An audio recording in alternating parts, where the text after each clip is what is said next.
without any restricted diet plans and without any hardcore exercise। आज इस series में हम बात करेंगे डिनर ऑप्शंस के बारे में। बहुत ही इंटरेस्टिंग इसमें जानकारी मैं आप लोगों को दूंगी, क्योंकि सारा जो गेम होता है डाइट प्लान्स का वो डिनर पर आकर ही रुकता है। अगर डिनर गड़बड़ हो गया तो आपकी वेट लॉस जर्नी के साथ साथ आपका जो मोटिवेशन है वो भी चला जाता है और वेट जो होता है बीच में स्टक हो जाता है, यानी कि जिसको हम स्टैग्नेट वेट बोलते हैं। तो बहुत ज़्यादा केयरफुल रहना पड़ता है डिनर के समय पर अगर आप एक वेट लॉस जर्नी में हैं तो। आज इसमें मैं आप लोगों को ढेर सारे ऑप्शंस तो बताने ही वाली हूँ, साथ साथ मैं ये भी बताऊंगी कि और कौन से ऐसे सीक्रेट्स हैं जिसको आप जाने बिना ही वेट लॉस के ऑप्शंस जो होते हैं उनको चुनते हो और आप अपनी वेट लॉस जर्नी में फेल हो जाते हो।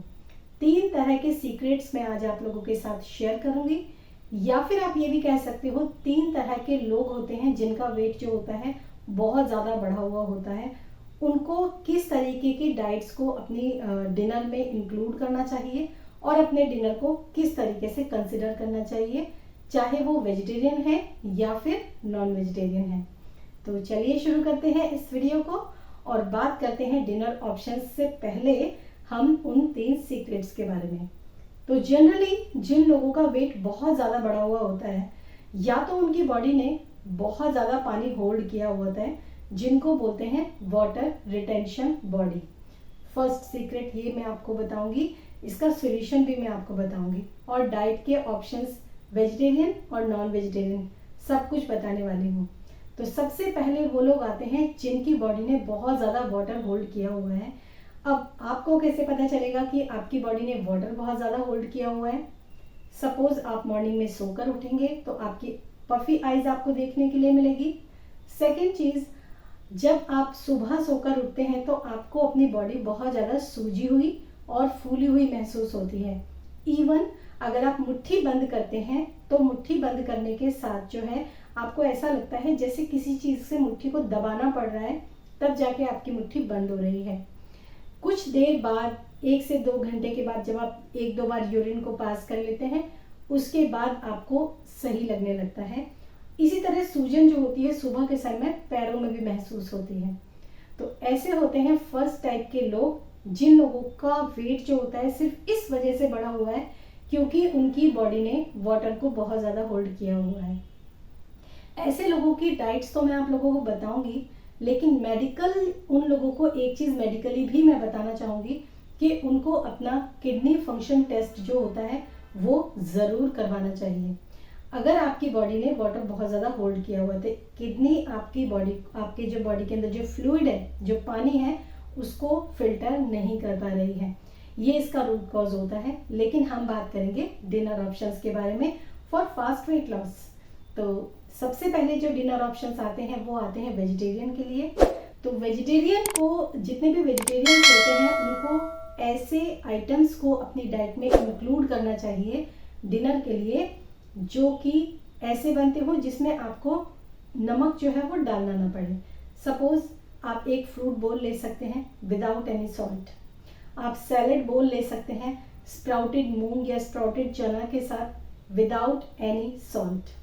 या फिर इसके अलावा अगर आपको ऐसा लगता है कि कुछ ऐसा आइटम हो जिसमें सॉल्ट की ज़रूरत ही ना हो, then you can have smoothies. बहुत अच्छी अच्छी स्मूदीज़ बनती हैं, ओट्स बनाना स्मूदी बनती है, नटी एप्पल स्मूदी बनती है, इस तरह की जो बेरीज वाली भी स्मूदीज़ बनती हैं।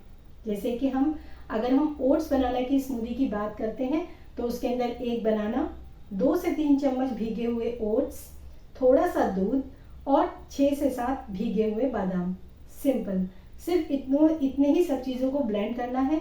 अगर आपको मीठा थोड़ा सा और ज़्यादा चाहिए, हालांकि मैं कहूँगी वेट लॉस की जर्नी में है तो आपको नेचुरल जो स्वीटनर होते हैं, जैसे बनाना ऑलरेडी स्वीट है तो उससे ही आपको काम चलाना चाहिए। उसके अंदर अलग से हनी या फिर डेट्स, इस तरह की चीज़ें नहीं ऐड करनी चाहिए। बट फिर भी 1 डेट्स तक जो सिंगल डेट होता है वो आप डाल सकते हैं। उसके बाद जो नटी एप्पल स्मूदी बनती है वो बनती है एप्पल, वॉलनट एंड मिल्क से, वो भी आप अपनी डाइट के अंदर इंक्लूड कर सकते हैं। तो मेन जो फोकस होना चाहिए उन लोगों का वो इस पर होना चाहिए कि उनकी डाइट के अंदर डिनर ऑप्शंस में कम से कम सॉल्ट जो है वो जाए। इसके बाद हम नॉन वेजिटेरियन की अगर हम बात करें तो नॉन वेजिटेरियंस जितने भी होते हैं उनको जो फिश सी फूड वाले आइटम होते हैं उनको अवॉइड करना चाहिए अपनी डाइट से, क्योंकि सी फूड्स जो होते हैं वो सोडियम में हाई होते हैं। तो जितने भी सी फूड आइटम होते हैं, चाहे वो प्रॉन्स हो, चाहे वो फिश हो, चाहे वो कुछ भी इस तरह की चीज़ हो, वो नहीं लेनी चाहिए। बल्कि जो पोल्ट्री से उनको फूड आइटम्स मिलते हैं नॉन वेजिटेरियंस को, जैसे कि एग हो गए या फिर चिकन हो गया, इस तरह के आइटम्स अपनी डाइट में इंक्लूड करने चाहिए। स्क्रम्बल्ड एग आप ले सकते हैं, बॉइल्ड एग आप ले सकते हैं। सूपी फॉर्म में बिल्कुल कोई चीज़ मत लीजिए, क्योंकि उससे लिक्विड और आपका जो वाटर कंटेंट है वो ज़्यादा बढ़ जाएगा। इसके अलावा अगर आप चिकन भी लेते हैं, ग्रिल्ड चिकन भी लेते हैं अगर आप, या फिर आप रोस्टेड चिकन भी लेते हैं, तो उसमें भी आप कोशिश कीजिए कि कम से कम सॉल्ट या फिर विदाउट सॉल्ट आप अपने डिनर को करेंगे।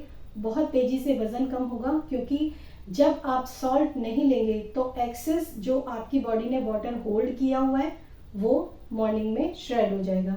इसके आपको इतने ज़बरदस्त रिजल्ट देखने के लिए मिलेंगे कि आपको लगेगा कि 1 से 2 दिन के अंदर आपका 3 किलो तक वेट जो है वो आसानी से लूज हो जाएगा, जिन लोगों को इस तरह की प्रॉब्लम्स है। अब सेकंड सीक्रेट वाले लोग आते हैं जिनकी सेकंड कैटेगरीज हो। तो चलिए शुरू करते हैं हमारे सेकंड कैटेगरी के ऑप्शंस में। तो सेकंड कैटेगरीज में आते हैं वो लोग जिनको कॉन्स्टिपेशन है, उनको हाई फाइबर फूड की ज़रूरत होती है। तो अगर मैं आपको सजेस्ट करूं तो आपको ऐसे फूड आइटम इंक्लूड करने चाहिए जिनमें वेजिटेबल्स का इंटेक बहुत ज़्यादा हो। तो यानी कि अगर आप किसी भी तरह का कोई भी खिचड़ी या फिर आप राइस वगैरह इस तरह के आइटम्स आप ऐड करते हैं, वो बिल्कुल कर सकते हैं आप, लेकिन उसके अंदर राइस का पोर्शन कम होना चाहिए, वेजिटेबल्स का पोर्शन ज़्यादा होना चाहिए।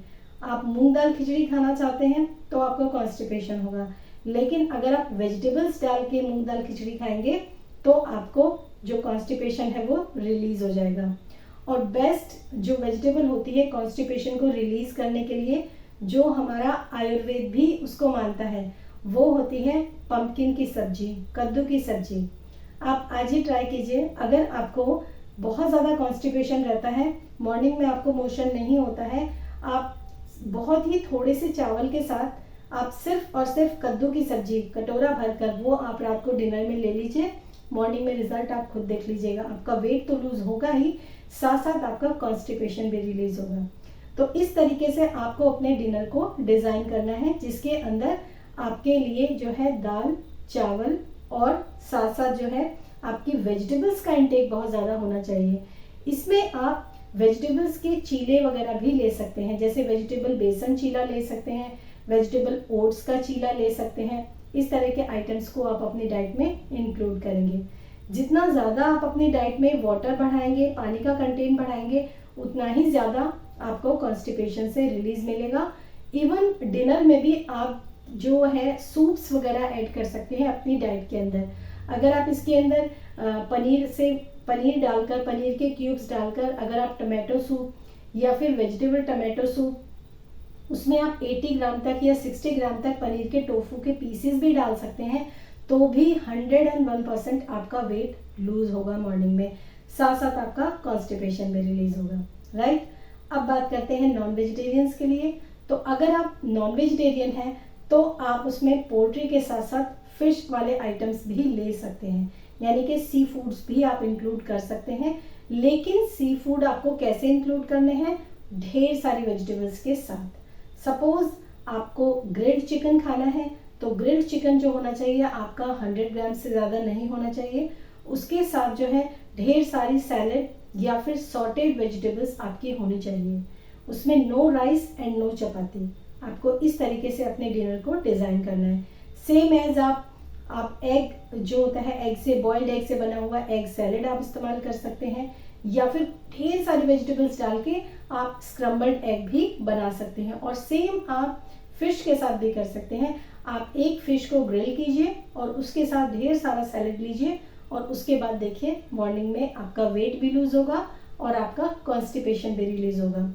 इन डाइट्स के साथ साथ एक और अच्छी बात ये भी है कि अगर आप ऐसी डाइट लेते हैं ना, तो मॉर्निंग में आपको अपने एनर्जी लेवल्स भी बहुत अच्छे देखने के लिए मिलते हैं। तो ये आपके सेकंड कैटेगरी हो गई। और थर्ड जो कैटेगरी आती है ना, वो आती है उन लोगों के लिए जिनको ना तो वाटर रिटेंशन है, ना ही उनको कॉन्स्टिपेशन है, उनको सिर्फ एक ही प्रॉब्लम है कि उनकी जो पूरा ऑल ओवर जो बॉडी है उसमें फैट बहुत ज़्यादा डिपॉजिट हो रहा है, राइट। तो ऐसे लोगों को जो डाइट लेनी चाहिए, उन लोगों को, अगर वेजिटेरियंस की मैं बात करूं तो वेजिटेरियंस की डाइट में उन लोगों को अपनी डाइट के अंदर फाइबर तो करना ही चाहिए इंक्लूड, लेकिन प्रोटीन्स और फैट का इंटेक उनको ज़्यादा करना चाहिए।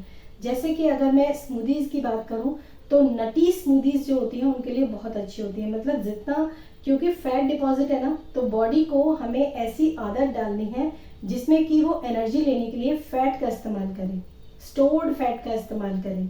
तो जब आप अपनी बॉडी को कार्ब्स नहीं देंगे, आप अपनी बॉडी को किसी तरह की कैलोरीज नहीं देंगे, सिर्फ फैट्स में ही उनको कैलोरीज मिलेगी, तो आपकी बॉडी उस मोड पे आ जाएगी जब वो फैट से ही कैलोरीज जो है निकालना शुरू करेगी। लेकिन उसके लिए आपको फूड भी उसी तरह का देना पड़ता है। तो आपको, अगर आप ऑमलेट दे रहे हैं तो उसके लिए आपको वेजिटेबल एग ऑमलेट में बटर जो है वो थोड़ा अच्छी मात्रा में डालना पड़ेगा, और उसमें एग योक जो है उसको भी आपको इस्तेमाल करना पड़ेगा। लेकिन ये सारी चीज़ें पोर्शन कंट्रोल के साथ होंगी। इसी के साथ अगर आप चिकन भी लेना चाहते हैं तो ग्रिल्ड चिकन में आपको वेजिटेबल्स तो डालनी ही हैं, लेकिन वो मैरिनेशन में ना आप उसके साथ घी या फिर आप उसके साथ जो है फुल फैट कर्ड में उसको मैरिनेट कीजिए और उसके बाद उसको खा सकते हैं। लेकिन अगर आप वेजिटेरियन खाना चाहते हैं तो बहुत अच्छे अच्छे ऑप्शंस हैं। जैसे कि आप खिचड़ी खाना चाहते हैं तो खिचड़ी में भी आप ढेर सारा घी और साथ में दही, इस तरह के ऑप्शंस के साथ जो भी वेजिटेरियन आप इंक्लूड कर रहे हैं अपनी डाइट में, उसमें आपका फोकस जो है वो होना चाहिए जिसमें कि फैट ज़्यादा हो। इसी के साथ साथ हम जो हमारा बादाम का दूध होता है या फिर काजू वगैरह का जो दूध होता है, पिस्ता, केसर पिस्ता के जो दूध जो हम बनाते हैं ट्रेडिशनली, वो दूध भी आप अपनी डाइट के अंदर इस्तेमाल कर सकते हो। तो इस तरीके से आपका जो वेट है वो बहुत अच्छे तरीके से श्रेड होता है ऑल ओवर बॉडी। और इसमें दो तीन चीज़ें और भी होती हैं कि इसमें बॉडी जो टाइप होती है वो भी मायने रखती है बहुत ज़्यादा। उसके लिए जो है मैं आपके लिए अलग से वीडियोस बनाऊंगी कि एज पर बॉडी शेप जो होती है किस तरह की डाइट्स आप लोगों को लेनी चाहिए, क्योंकि वो भी एक सीक्रेट्स ही होते हैं कि आपकी पेयर शेप बॉडी है या फिर आपकी एप्पल शेप बॉडी है या फिर आपकी इन्वर्टेड कोनिकल जो बॉडी होती है वो है, या फिर आपकी एकदम रेक्टेंगुलर बॉडी है। इन चारों बॉडी टाइप्स की जो डाइट होती है वो अलग अलग होती है। अगर ऐसी डाइट्स के बारे में आप जानना चाहते हो तो कमेंट सेक्शन में लिखिए, ताकि मैं आप लोगों को वो डाइट्स के बारे में, उनके सीक्रेट्स और कौन कौन सी डाइट होती हैं वो सब चीज़ें मैं आपको बता सकूं। आई होप ये वीडियो आपको अच्छा लगा होगा। डिनर ऑप्शंस काफ़ी स्पेशल था। फिर मिलूंगी मैं नेक्स्ट वीडियो में, तब तक के लिए बाय बाय।